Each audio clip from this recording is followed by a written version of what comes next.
So this is 101.1 FM, the hour of the time, and this is Pauline. I'm going to do the show tonight. I'm very nervous, as you can tell, so be patient with me. Oh, boy. This last week or two or so, we've been getting a lot of emails and some phone calls on health and on Dr. Wallach's products. So this week, I thought I would do Dr. Wallach's show again. I know you folks have heard it already, so but for the ones that missed a few parts here and there and that had questions about it, I thought I would replay his lecture again for you. I need you folks to get a piece of paper and a pen, and through the tape, Bill will be giving out the phone number, and I will be doing that too. So be patient with me. Like I said, I'm very, very nervous. Bill left me in here all by myself. So if you have any questions, on the 888 number. When you do call that number, there may be some static or some, what do you call it, like computer noises. I don't know what's going on with the phone lines right now, but be patient because it does go away. So you can call that number. Also, if you have a pen and paper right now, you can call 520-333-0502. That's another line that you can get through to on two. So, here we go.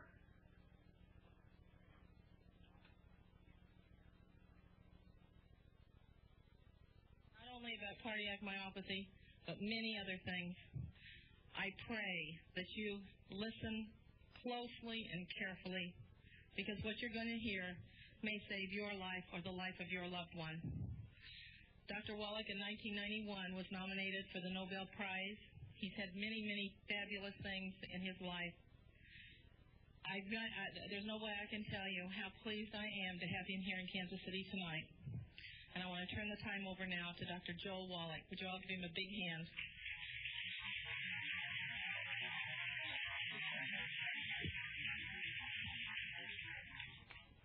Well, I'd like to add my welcome to Barbara's. I'm certainly glad you're here. How many of you grew up on a farm or still work a farm or have anything to do with livestock? Well, I'll tell you what, you're my kind of people, because I grew up on a farm in West St. Louis County back in the 50s. And we started out with beef calves. And if you raise livestock, the only way you can make money is if you raise a lot of your own feed, for those of you who don't have that experience. And so we raised our own corn, and we raised our own soybeans and our own hay. And we had a truck come out from the mill. And this truck would come out from the mill, and it would grind up the corn and the soybeans and the hay. And then we would add sacks of vitamins, minerals, trace minerals, and we'd make pellets out of it, and this is what we would feed the calves. In 6 months' time, we'd ship them to market to be slaughtered, or we'd save back some of the best ones for ourselves. We'd knock them in the head and eat them, put it bluntly. And it always fascinated me as a teenager that we did that for those calves, and in 6 months ship them off to be slaughtered, or we'd eat them. And we wanted to live to be 100 years of age without any aches and pains. And guess what? We didn't take any vitamins or minerals. And that bothered me. So I asked my dad, I'd say, hey, Pops, how come you do that for those calves, you don't do that for us? And he'd give me this good old Missouri farm wisdom. He'd say things like, shut up, boy. You're getting this farm fresh food, and we hope you appreciate it. And, of course, I was very quiet then because I didn't want to miss out on any meals.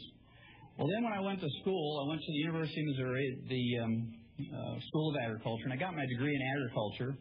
And it was very interesting to me that I got my major in animal husbandry and nutrition. My minor was in field crops and soils. And then I got into veterinary school. As a freshman veterinary student, I learned the answer to my question. And the answer is this. We know how to prevent and cure diseases in animals with nutrition. And the reason why we do that is because we don't have major medical. We don't have hospitalization, Blue Cross Blue Shield. We don't have Medicare. We don't have Hillary to watch out for us. If you're going to make money as a farmer, you better know how to do stuff yourself, and you better do it efficiently with feed and nutrition if you can. Well, to make a long story short, After I got out of veterinary school, I went to Africa for 2 years, and I was able to fulfill a boyhood dream. I was able to be a Frank Buck for 2 years and work with Marlon Perkins. Many of you will remember him from the Mutual of Omaha's Wild Kingdom, and he's a great gentleman. And after 2 years of working with elephants and rhino, people used to ask me, are you a small animal vet or a large animal vet? Well, I would tell them I'm an extra large animal vet because I work with elephants and rhinos. Well, after 2 years, he sent me a telegram and said, would you come back to the St. Louis Zoo and work with us? We need a wildlife veterinarian at the zoo for a special project. We were given a $7.5 million grant from the National Institutes of Health, and what we need is a veterinarian who will do autopsies of animals that die of natural causes in the zoo. Oh, I was just overjoyed to do that, and so I came back and did that. And, of course, I not only did autopsies for animals that died in the St. Louis Zoo, but the Brookfield Zoo in Chicago, the Bronx Zoo in New York, the National Zoo, the L.A. Zoo, and so forth. And my job, again, was to do autopsies of animals that died of natural causes in the zoo and look for a species of animals that was ultra-sensitive to pollution. This is because during the early 60s, we had just learned about pollution and ecological problems and disasters, and nobody quite knew what to do. And so I was supposed to find a species of animals that was extra sensitive to this and use them much like we did the canaries in the mine. You know, the old Welsh coal miners used to put a canary in a little wicker cage and take it down in the mine, and if methane gas or carbon monoxide would leak into the mine, the canary would drop off the perch and die first, and the men knew to get out before the mine blew up or they suffocated. Well, again, to make a long story short, over a period of some 12 years, I did 17,500 autopsies on over 454 species of animals and 3,000 human beings who lived in close proximity to zoos. And the thing that I found out was this. Every animal and every human being who dies of natural causes dies of a nutritional deficiency. And that fascinated me. It took me back to those calves. I said, gee, that's fascinating. Everybody's dying of nutritional deficiencies. And we could document this at autopsy, both chemically and biochemically and so forth, and things that you saw with the eye at the autopsy table. Well, that fascinated me. And I wrote 75 scientific articles. I wrote 8 multi-author textbooks, and one textbook of my own cost $140 for medical students, and I'm sure the only thing they do is use them for door stops. And I couldn't get anybody excited. I was on 2020. I was on 1,700 newspapers. I was in magazines. I was in every new network TV that you can think of. And guess what? Couldn't get anybody excited back in the 60s about nutrition. So what I did was went back to school and became a physician. I finally got a license to kill, and they allowed me to use everything I'd learned in veterinary school about nutrition in my human patients. And to no surprise to me, it worked. I spent 12 years up in Portland, Oregon in general practice. And it was very fascinating. What I'm going to share with you tonight is what I learned over those 10, 12 years using nutrition with my human patients. And if you take home only 10%, it will save you an enormous amount of unnecessary misery.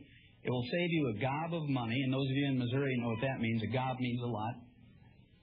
And it will save you, and in fact, it will add on many healthful years to your life. Okay, it'll add many healthful years to your life. Well, you can't do this. You can't get these healthful years. You can't have longevity. You can't live to your genetic potential just falling off a stump. You have to do some things. And the first thing I have to do is convince you that it is worth doing these things. And I'm going to start out by convincing you that the genetic potential for human beings is 120 to 140 years, our genetic potential for longevity. Okay, 120 to 140 years. There's no less than 5 cultures whose people live to be 120 to 140. It starts out in the Tibetans in western China. These people were popularized back in 1934 by James Hilton. He wrote a book called The Lost Horizon. Many of you will remember reading that. It was a Pulitzer Prize-winning book way back then. And they did a movie of that in 1937. It's a very long movie, about 3 hours. You can get it from any Blockbuster video. And I would encourage you to get it and look at it when you have 3 hours. It's a great movie.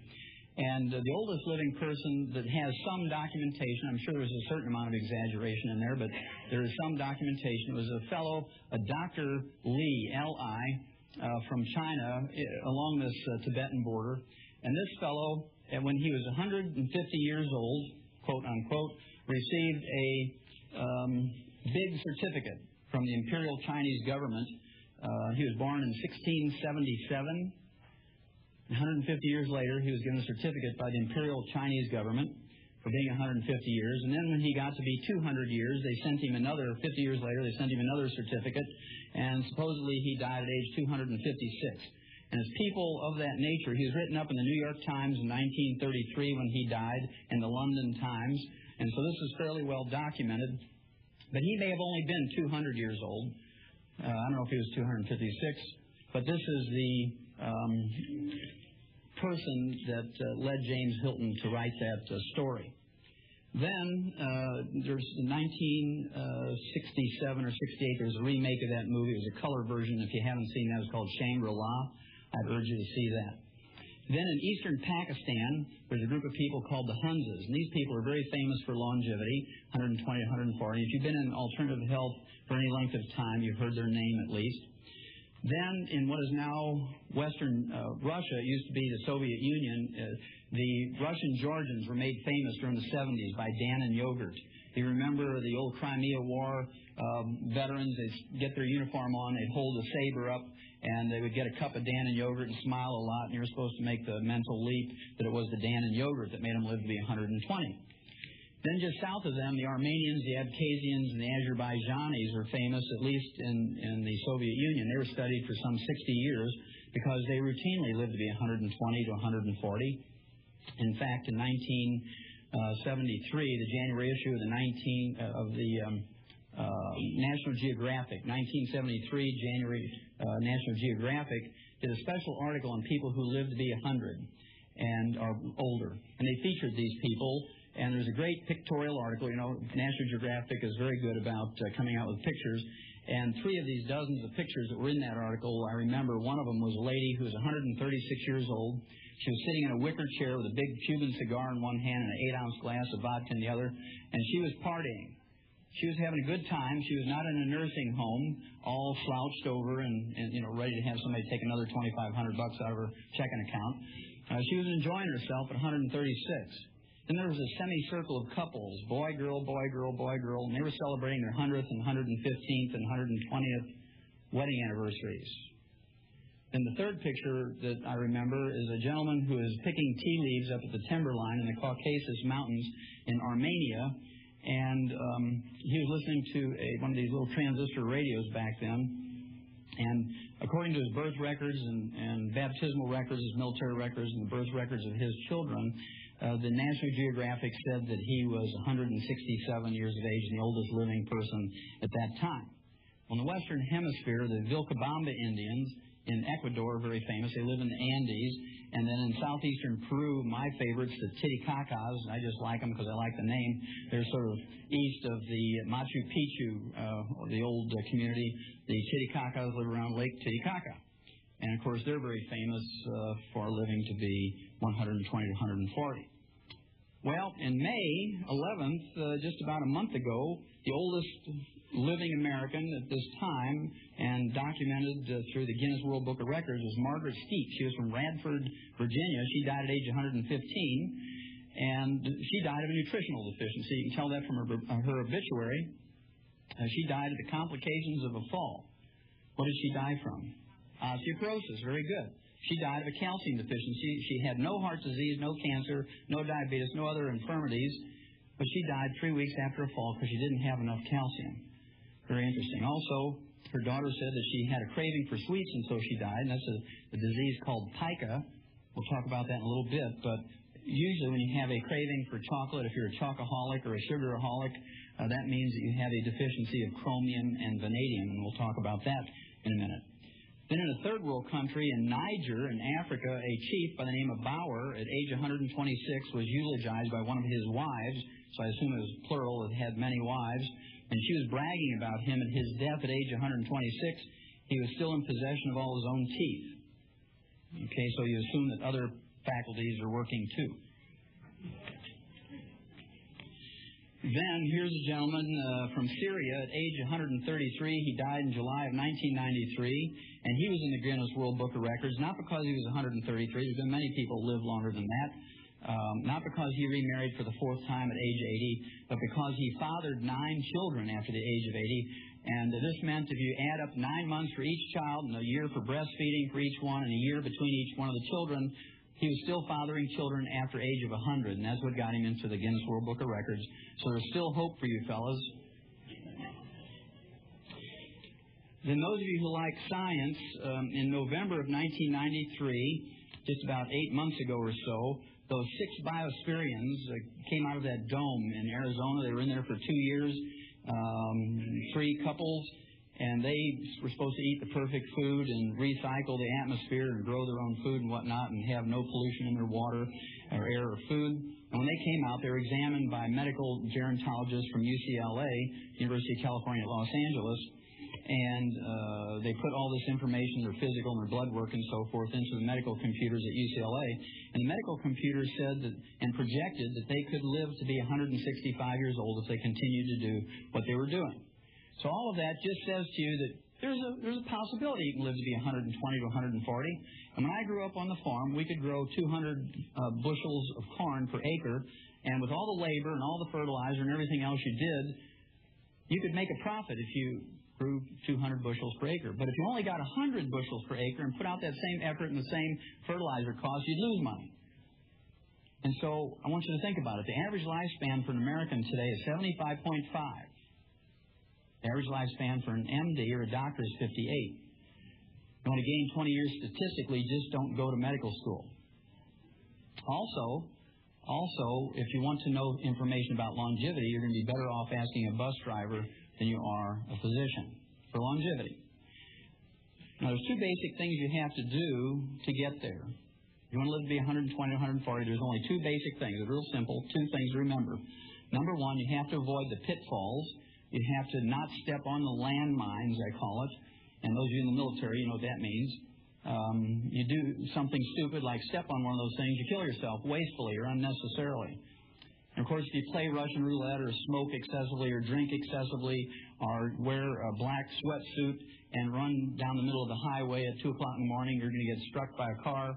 All of those things are foolhardy, but it's amazing how many tens of thousands of people die in America from doing those stupid things every year.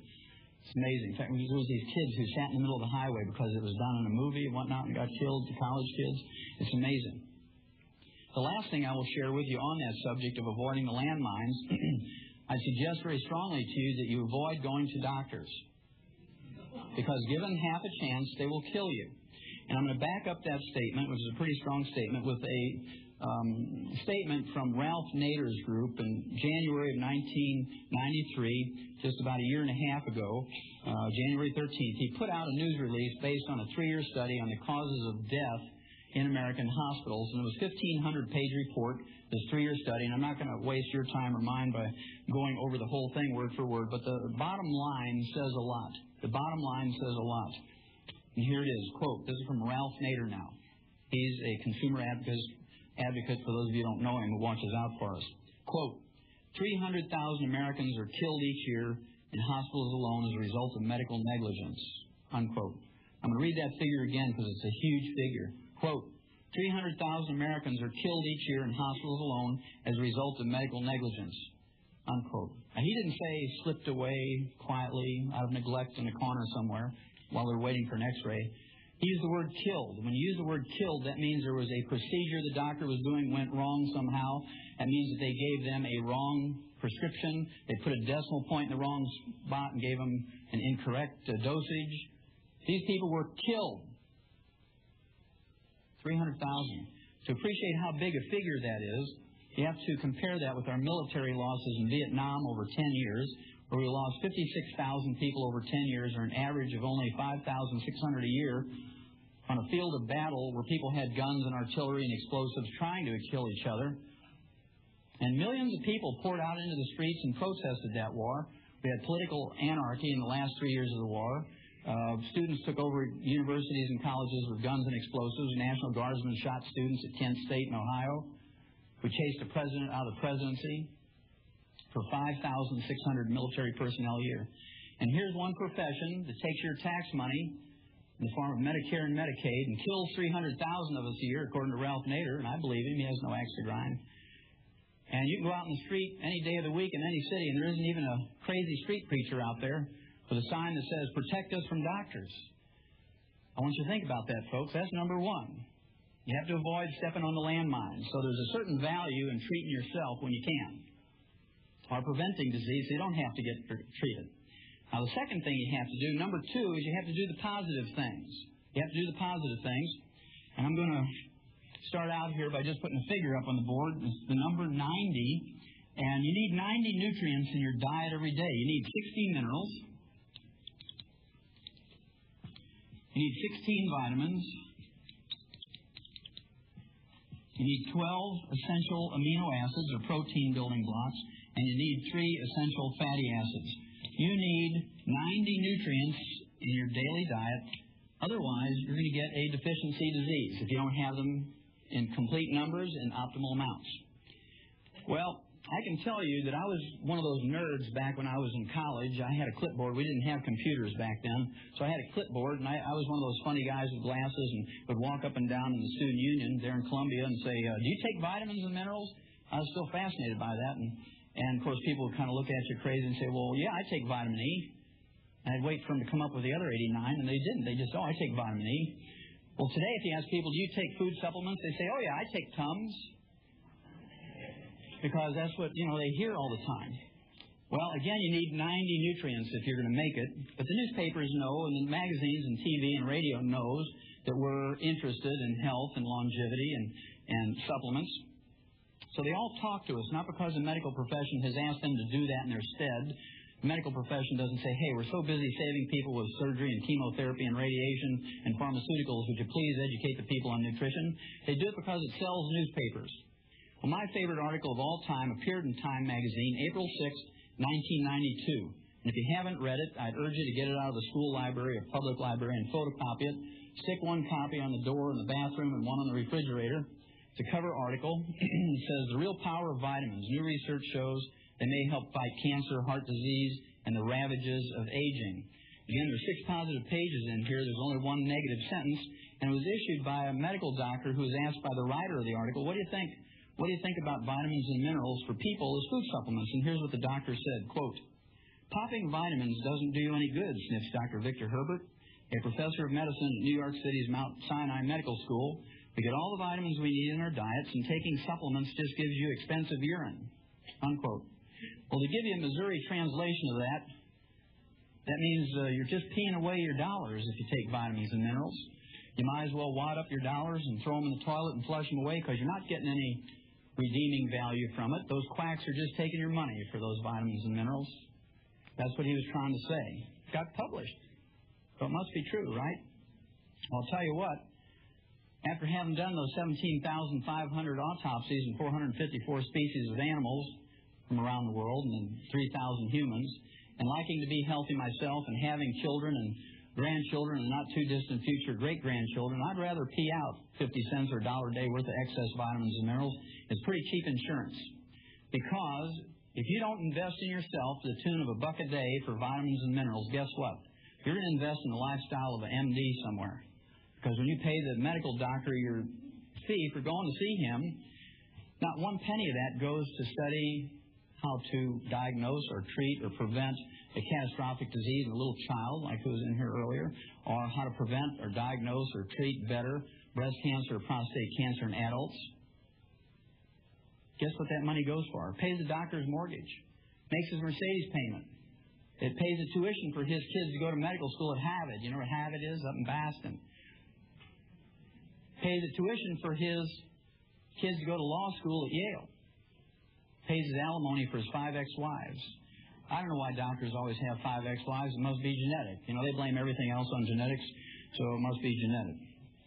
Well, I believe because we've made doctors wealthy, between 1776 and the Second World War, the U.S. government spent $80 million on healthcare and healthcare research and studies. Right now, we're at $1.2 trillion a year for healthcare. And it's free. We all know it's free, right? I like that lady. She says, like heck. It's not free, but we're supposed to believe it's free, and everybody wants more of it and more free stuff. Well, I'll tell you what, if we used a human-type medical system for the agricultural industry and the livestock, your hamburger would cost $275 a pound.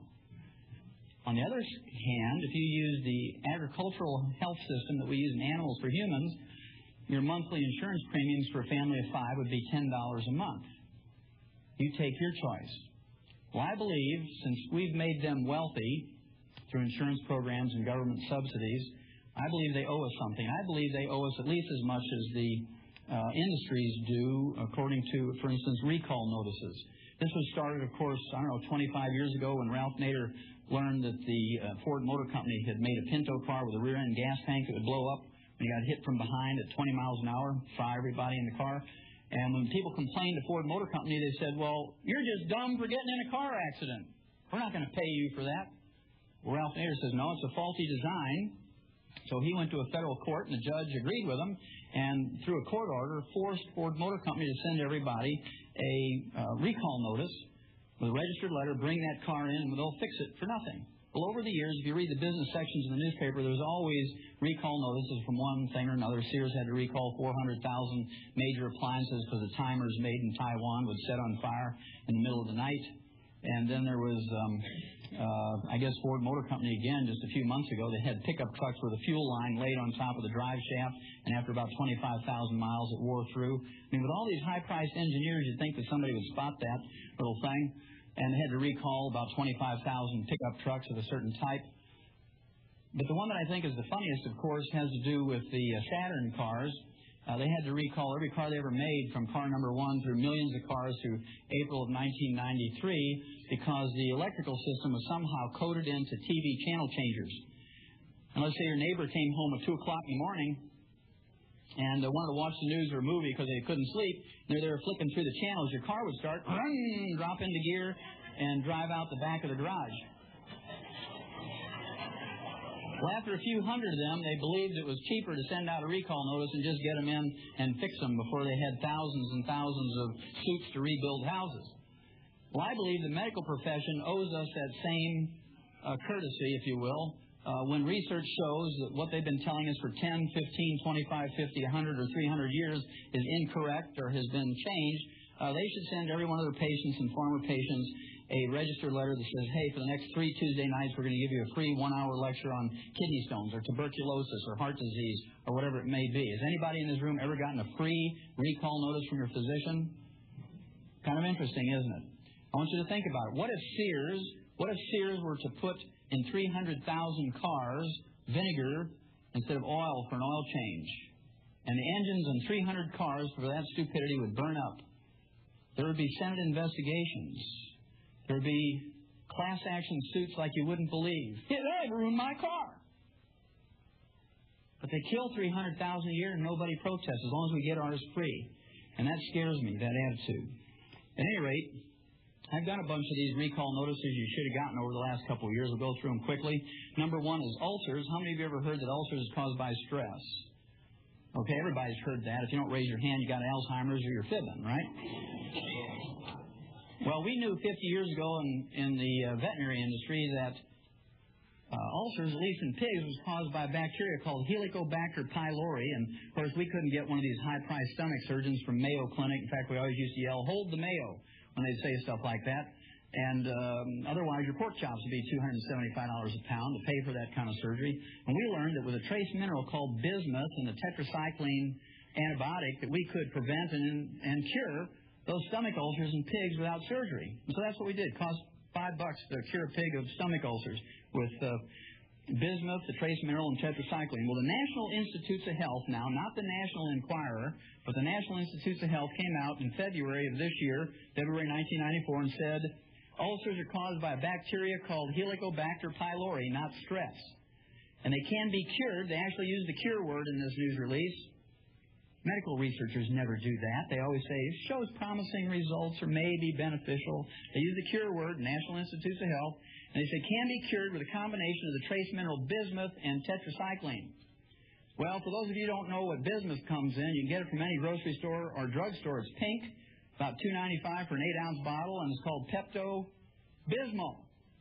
So a teaspoon a day full of Pepto-Bismol and some Aurimycin calf scour pellets, you can take care of ulcers. Now, you have your choice, whether you're going to treat your own for $5 or go get whittled on. That's your choice.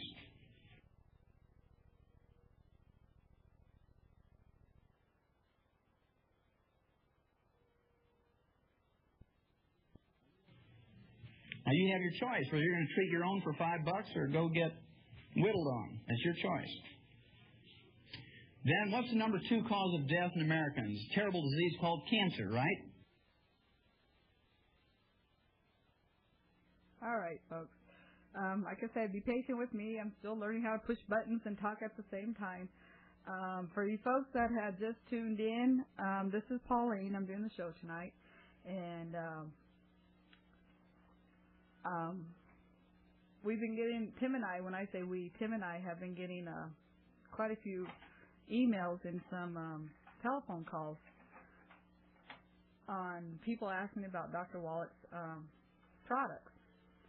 So I thought this week what I will do, and I know you guys have heard this tape many times, or his Dr. Wallach's lecture many times, but some of you have missed a few things out there of what Dr. Wallach had said, so I thought this will be easier for you. I don't know what to say. Also, I do want to say before I finished with continue with Dr. Wallach's lecture, this Thursday I do have a different lecture you folks probably have not heard. It's Dr. Wallach and another doctor, and I'm sorry I can't give you the name of him because I don't know it at this time. But I will play that for you, and maybe that would help to convince you why Dr. Wallach's doing what he's doing and why his products are so good. Also, I have some testimonies I have gotten from people that have that is on and is in taking Dr. Wallach's products and what it has done for them. So maybe that too will help you folks out there. Also, when Bill gives you out the phone number to call for the information packet or for any kind of information, be patient with the caller. That phone line for some reason is crisscrossed with other lines, and we're having some difficulties with it. But it does clear up within a few seconds. So please be careful. Please be patient. There is another number you can call. It's 520-333-0502. If you don't want to go through all that static and stuff. So I will continue. I'll give you back to Dr. Wallach.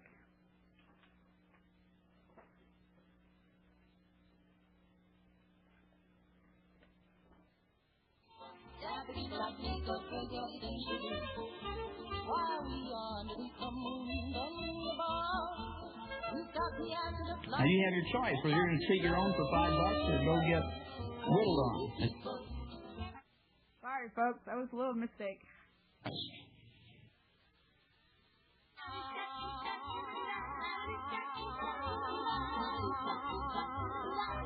Crazy people are crazy like you.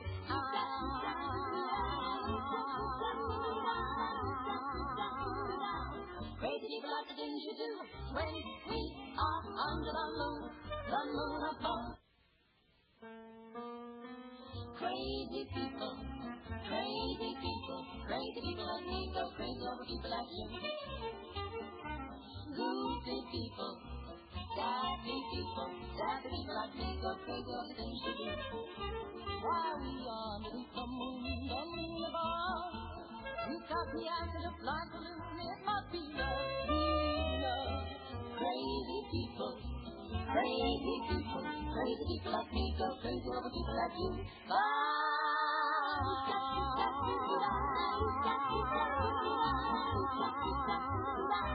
Crazy people are crazy like you.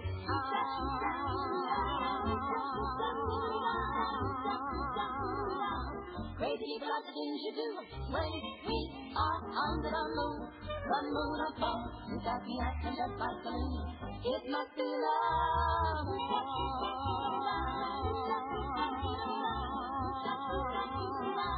Crazy people are crazy like you, 'cause love makes us better. Always work together. It's an old custom of a house that keeps folks from drifting apart. Now that's the reason, baby, that I call you baby. We're each other's counterpart.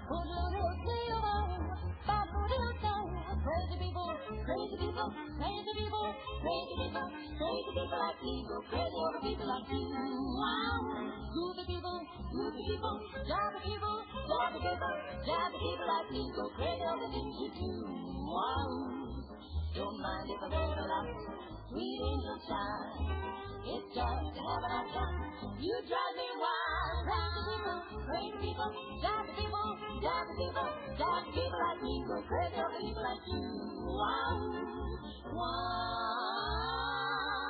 wow, wow, wow, wow, wow, wow, wow.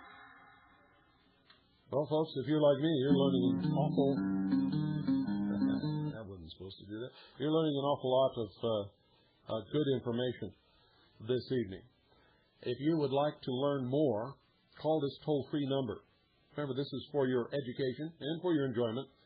But if you'd like to learn more, call this toll-free number, 1-888-403-2405. That's 1-888-403-2405.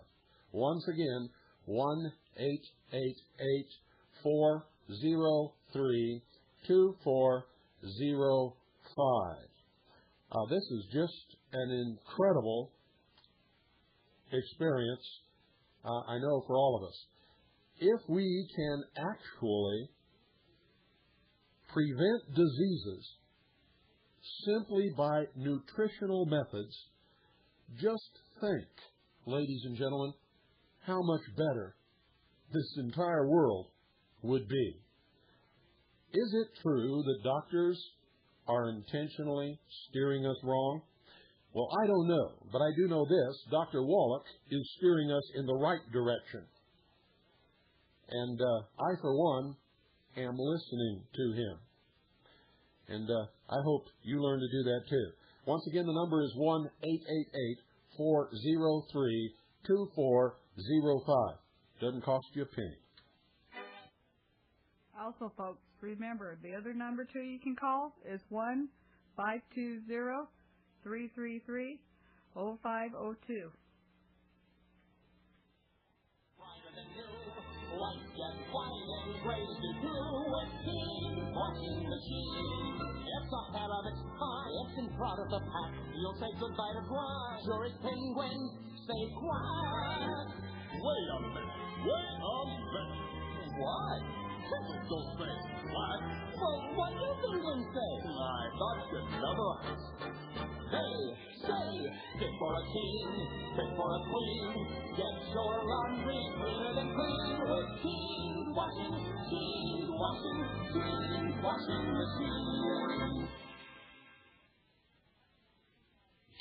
Then what's the number 2 cause of death in Americans? Terrible disease called cancer, right? Now, when doctors get information on cancer, you'd think they'd photocopy that, and when they send you that bill, instead of threatening you with collecting, one of these collection agencies, they should send you some photocopies of this stuff. Well, in September of 1993, the National Cancer Institute, not the National Enquirer, but the National Cancer Institute, and the Harvard Medical School up in Boston did a study on cancer patients, and they came out and they said an anti-cancer diet was found. I can tell you, when the National Cancer Institute sent that information to your doctor, he leaned back in his chair, wadded it up, and did one of those things right in the waste can. He's real good at throwing that stuff in there. The only thing he reads is, I get gold golf clubs if I sell 20 prescriptions of Prozac a month. Think about it, folks. Well, at any rate, they picked China to do this study because in one province, Henan province in China, they had the highest rate of cancer in the whole world. They took 29,000 people for 5 years in this study, and what they did was give them different vitamins and minerals at double the recommended daily allowance for Americans. Now, that's a trivial amount. For instance, they used vitamin C for one group, and, of course, the RDA, or recommended daily allowance for vitamin C, is 60 milligrams. Double that's going to be 120 milligrams. You can't go into a health food store and find a vitamin C tablet or capsule for less than 500 milligrams for an adult. And, of course, Linus Pauling, the gentleman with 2 Nobel Prizes, says if you want to prevent and treat cancer with vitamin C, you got to use 10,000 milligrams a day. Well, all the doctors who used to argue with him back 35 years ago are all dead, And today, Linus Pauling's still 94, and he works 14 hours a day, 7 days a week on his ranch in the Big Sur in California and teaches at the University of California, San Francisco. So you have to make up your choice whether you're going to listen to the dead doctors or Linus Pauling. Your choice. Okay, vitamin C, double the RDA, nothing happened. Vitamin A, double the RDA, nothing happened. Zinc, riboflavin, the trace mineral molybdenum, niacin, nothing happened. In one group, they got a major benefit. In this group, they got 3 nutrients at one time. They got vitamin E, they got beta-carotene, and the trace mineral selenium. Those 3 were at double the RDA.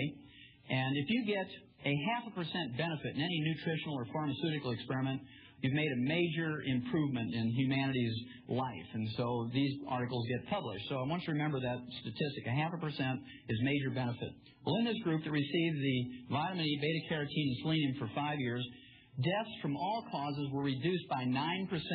Almost 10 out of every 100 or 1 out of every 10 who were going to die in that 5 years from any cause survived. Then cancers, all cancers, 13% survived who would have died without those 3 nutrients. So 13 out of 100 lived who would have died. And then the type of cancer that was most prevalent in Henan province, stomach and esophageal cancer, 21% lived who would have died. 21 out of 100 lived. Now, to me, those are significant numbers, and your physician, for the number 2 cause of death in America, should have sent every one of you a photocopy of that, at least giving you information. Even if he didn't want to give you the advice, give you the information, let you make up your own mind. Well, here's one I think is funny on one hand, and on the other side, it tells you the attitude of physicians.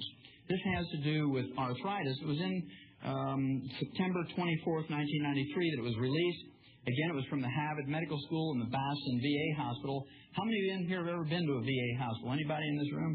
Okay, good. Well, you know, the people who've been to a VA hospital, you have 2 opportunities to give your life for your country.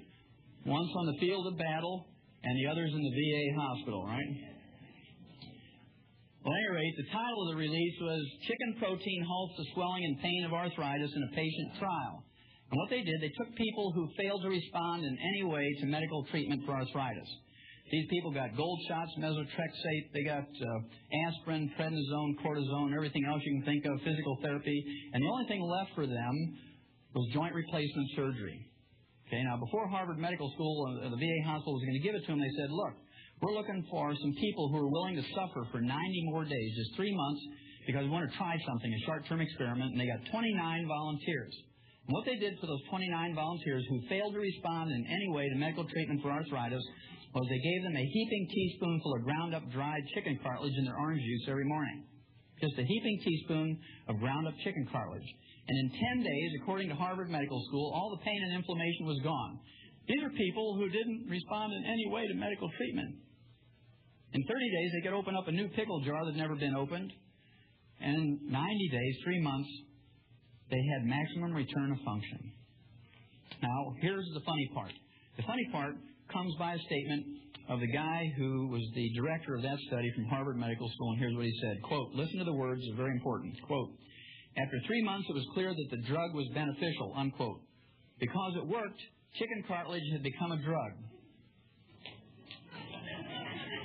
You can see he's thinking about patent numbers, and his eyes are rolling around with $300 a capsule, 20 patients, and you can just see him calculating, right?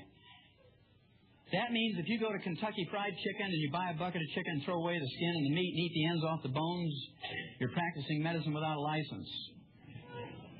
And if you go to a Kentucky Fried Chicken in the middle of the night, in the dark of the night, and you go to their dumpster and you root through there and you collect 2 5-gallon feed buckets full of chicken bones, and you take them home with a hammer and you pound off the ends of those bones and dry your own cartilage in the microwave, you know, you're manufacturing a pharmaceutical, and the FDA is going to put you in jail. Well, if that's a little messy for you, and you don't want to pay those lawyer fees, you can go into any grocery store and get some Knox gelatin. Women know about Knox gelatin because it's good for your fingernails and your hair and your skin. It has the raw materials for chicken cartilage. It has the raw material for your cartilage.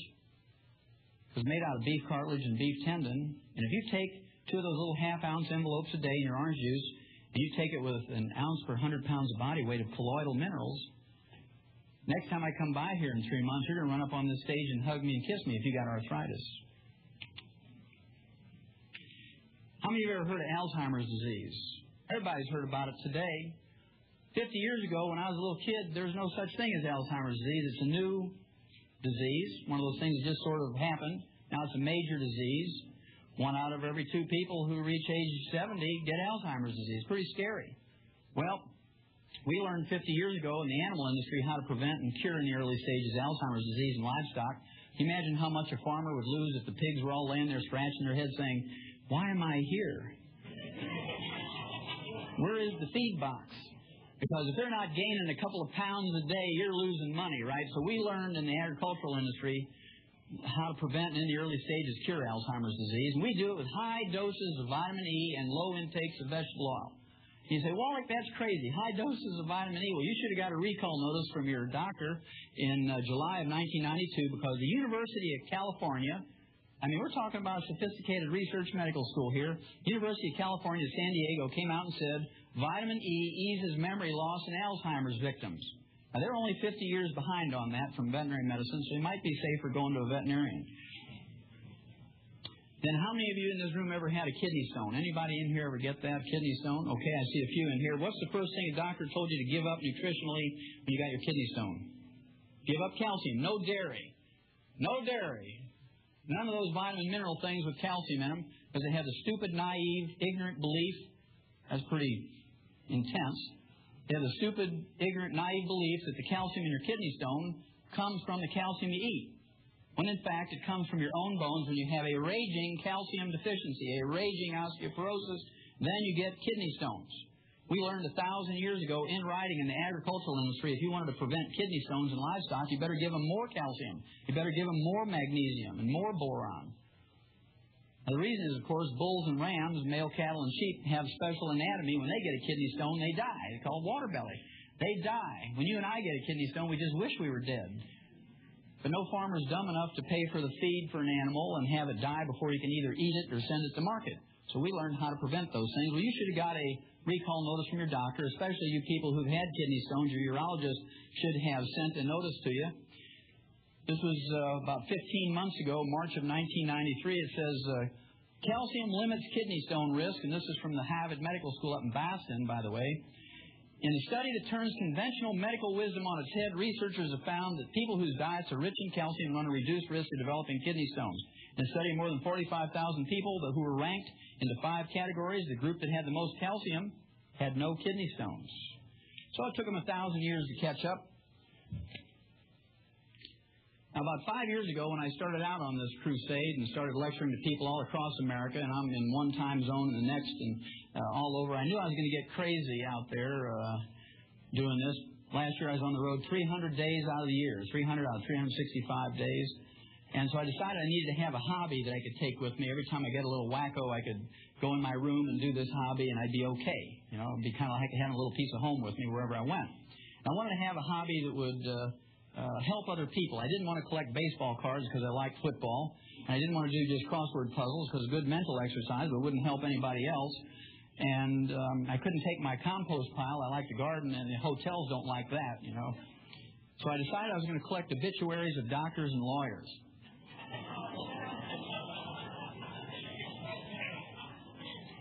Now, as crazy as that sounds, remember I told you the doctors live to an average age of 58, and we live to 75.5. And here's a group of people, professionals, who pontificate to you and tell you, well, this is what you need to do. You need to give up salt and no caffeine, and you need to not eat butter and eat margarine and do all these crazy things.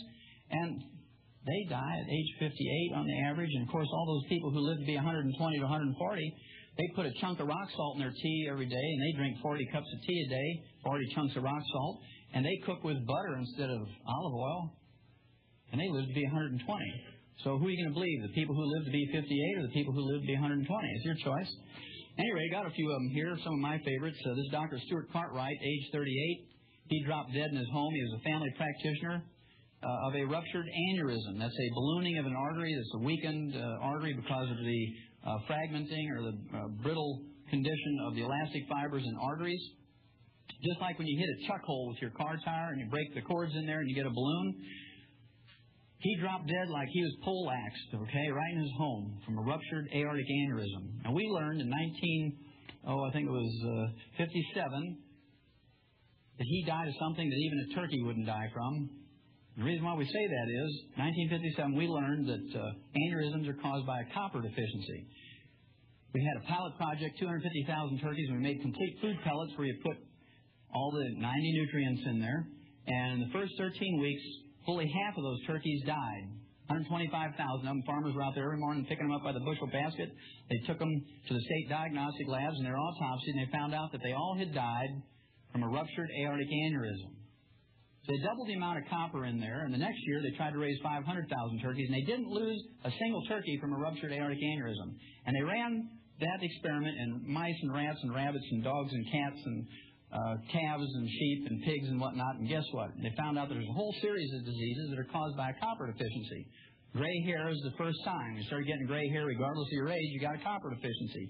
You get skin wrinkles because the elastic fibers in your skin are going. Those little crow's feet around your eyes and facial and body skin wrinkles. You look like you're a little prune drying up. Okay? Then, of course, there's the varicose veins. Varicose veins. That's caused by an elastic fiber breakdown. Then, of course, parts of your body begin to sag. Under your arms, your breasts, your bellies, your legs, all this stuff starts sagging. And you can go to a cosmetic surgeon or plastic surgeon if you want, but it's a lot cheaper and a lot more effective and a lot safer if you just take some copper. Okay, well, Dr. Cartwright may have had a medical degree, but he didn't have expensive urine, so he died of something that even a turkey wouldn't die from. Then here's one. This fellow, he was a doctor's doctor, Dr. Martin Carter. He almost made it. He died at age 57. He got his medical degree from Harvard Medical School and his Ph.D. in medicine from Yale.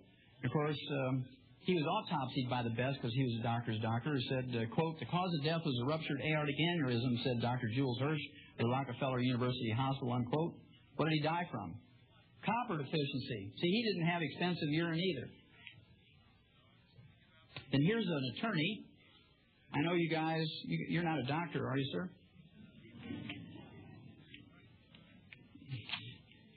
Here's an attorney. She was so famous, she was from Detroit, age 44, Ellen Joyce Alter. She was in the New York Times obituary. She made the big time. And, of course, she probably had steel buns because she belonged to one of those private health clubs. All these gals want steel buns, you know, doing their little exercises. But she didn't have expensive urine because she died of a ruptured cerebral aneurysm. When they don't do an autopsy, the symptoms could be called a stroke or subdural hemorrhage, but very frequently they're caused by a ruptured aneurysm, which is a copper deficiency. She didn't have expensive urine. How many of you here have ever heard of a guy by the name of Stuart Berger? Stuart Berger. He wrote 5 best-selling books on health and diets and nutrition. He got his medical degree from Tufts Medical School, which is a very fine medical school in Boston, not too far away from Harvard Medical School. And the books he wrote included The Southampton Diet for Weight Loss. He wrote Forever Young, 20 Years Younger in 20 Weeks, and How to Be Your Own Nutritionist. And he died at age 40. How'd you like to follow his dietary practices? He died at age 40 of cardiomyopathy, which is a selenium deficiency. The same cause as white muscle disease or stiff lamb disease, and any farmer can go to a feed store and get selenium pellets or selenium injections, things like Celotoc and Bozy and so forth. And Dr. Stuart Berger, a guy who wrote 5 best-selling books on nutrition, died of a nutritional deficiency. He didn't have expensive urine. All right, folks. I'm going to stop it there. I'll give you out the number again. And I'm sorry if I rambled it on earlier. The number is 1-888-403-2405. I'll repeat that again. 1-888-403-2405. And you also can call, if you're here in the Round Valley area, you can call 333-0502. And I'll repeat that again, 520-333-0502. I want to thank you all for listening and being patient with me. I am in here by myself. I hope this will help you folks out there. And please tune in tomorrow. I will repeat I will replay the last 5 minutes of his lecture that you just heard. And we will continue from there. So, gosh, I lost for words now. I'll go ahead and play some music, and like I said, I hope you tune in, and thank you for being patient with me. This is my first time, and we'll see you tomorrow.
Good night, folks.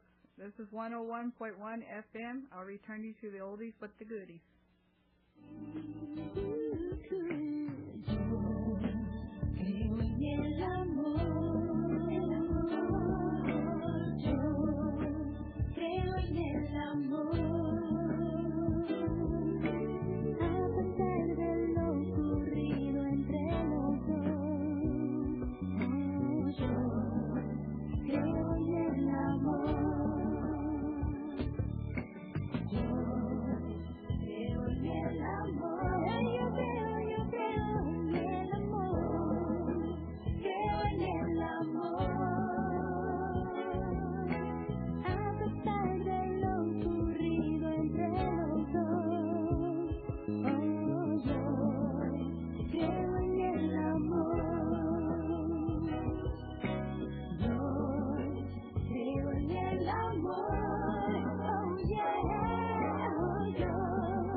Wasn't Pauline great, folks?